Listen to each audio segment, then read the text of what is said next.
और आज प्रधानमंत्री श्री नरेंद्र मोदी जी की अध्यक्षता में यूनियन कैबिनेट ने यूनिफाइड पेंशन स्कीम को अप्रूव किया है, इसको अनुमोदित किया है और ये स्कीम अभी आने वाले समय में लागू होगी। इस स्कीम के 5 पिलर्स हैं। सबसे इंपॉर्टेंट विषय था कर्मचारियों की तरफ से कि हमें अश्योर्ड अमाउंट एक चाहिए, 50% अश्योर्ड पेंशन।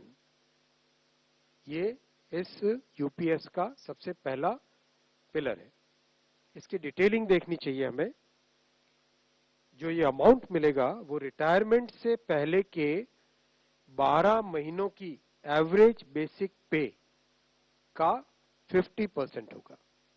मैं रिपीट कर रहा हूं, assured pension का जो अमाउंट है that will be the average of basic pay of 12 months before superannuation, उसका 50% होगा। और इस फुल पेंशन के लिए जो क्वालिफाइंग सर्विस रहेगी वो रहेगी 25 इयर्स, यानी 25 वर्ष तक अगर किसी ने काम किया है, सेवा की है, तो उसको फुल पेंशन यानी जो ये अश्योर्ड पेंशन का अमाउंट है वो मिलेगा।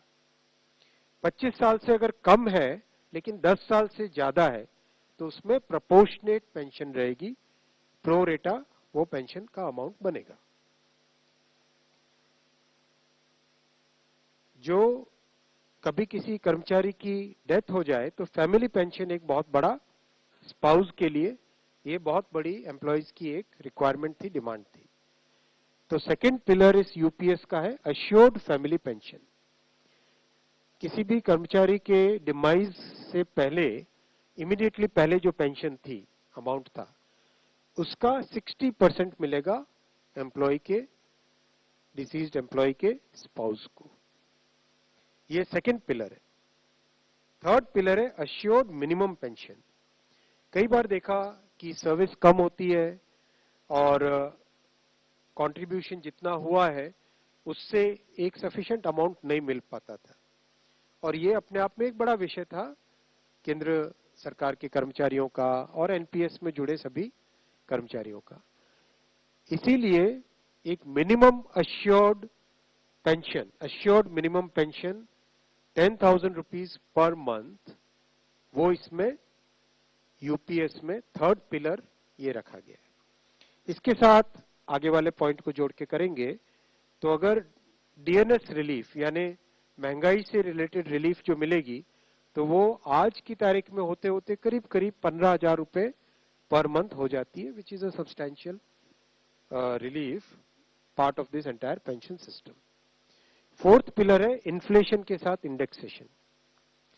जैसे केंद्र सरकार के एम्प्लॉयज के लिए सैलरी में डीएनएस अलाउंस होता है, उसी पैटर्न पे जो इंडेक्स है, सेम इंडेक्स को यूज करके all India consumer price index for industrial workers, इसको यूज करके assured pension, assured family pension और अश्योर्ड मिनिमम पेंशन, इन तीनों के तीनों जो आपने पिछले पेज पे तीनों पिलर्स देखे, assured pension, assured family pension और अश्योर्ड मिनिमम पेंशन, इन तीनों के ऊपर इन्फ्लेशन इंडेक्सेशन डीएनएस रिलीफ के बेसिस पे मिलेगा। डीआर, डीए की जगह डीआर, डीएनएस रिलीफ। पांचवा पिलर है इस स्कीम का lump sum payment at superannuation in addition to gratuity. ये एक तरीके से बहुत ही इंपॉर्टेंट और बहुत ही बड़ी एक रिलीफ मिलेगी। जब सुपर एन्युएशन होता है तो उसके बाद में इंसान अपनी लाइफ को प्लानिंग जिस तरह से करना चाहिए तब कई बड़े खर्चे आते हैं, इसलिए ये लंप सम एक अमाउंट तय किया गया।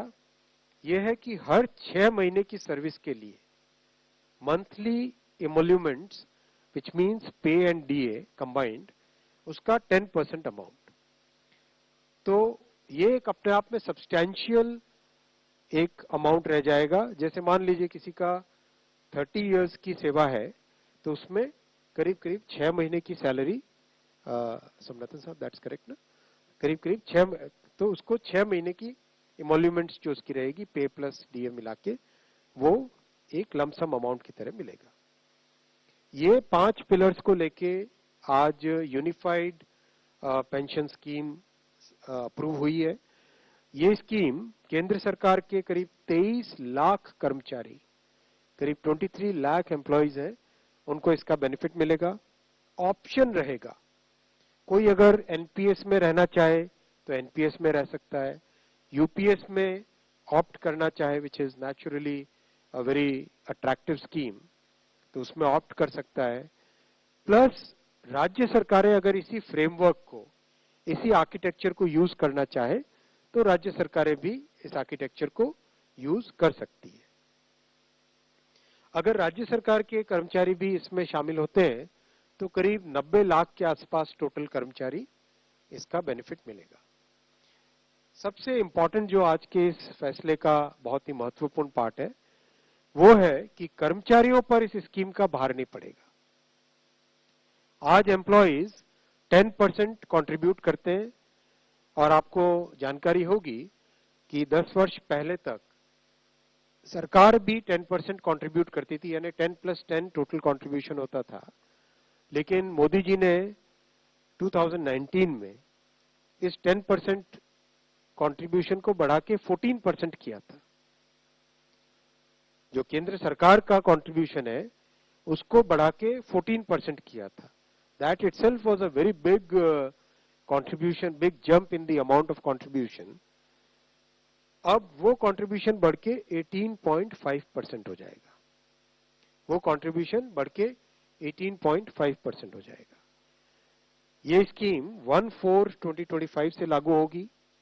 तब तक इसके लिए जो भी सारे स्ट्रक्चर्स, पोर्टल वोटल सब बनने होंगे, रूल्स रेगुलेशंस, वो सारे बन जाएंगे 1 अप्रैल 2025 से। 1 अप्रैल 2025 से लागू होगी ये स्कीम। और जितने भी एग्जिस्टिंग एम्प्लॉइज हैं एनपीएस में, उन सबको ये ऑप्शन मिलेगा, वो यूपीएस में शामिल हो सकते हैं। मेडिकल रीइंबर्समेंट पहले की तरह मिलेगा सेंट्रल गवर्नमेंट के एम्प्लॉइज को, जो कि बहुत बड़ी, वैसे भी मेडिकल रीइंबर्समेंट अभी भी पुराने ओपीएस के मेथड के टाइम से ही मिलता है, वो चेंज नहीं है। मैं आपके सामने ये भी रखना चाहूंगा साथियों कि कांग्रेस की 2 सरकारें जिन्होंने ओपीएस की घोषणा की, हिमाचल और राजस्थान, उन्होंने किस तरह से अपने राज्य सरकार के कर्मचारियों के प्रति एक तरीके से अनाउंस किया है, लेकिन इम्प्लीमेंटेशन उसमें कुछ नहीं किया। केवल अनाउंस करके एक भ्रम में रखना वो उनका काम था।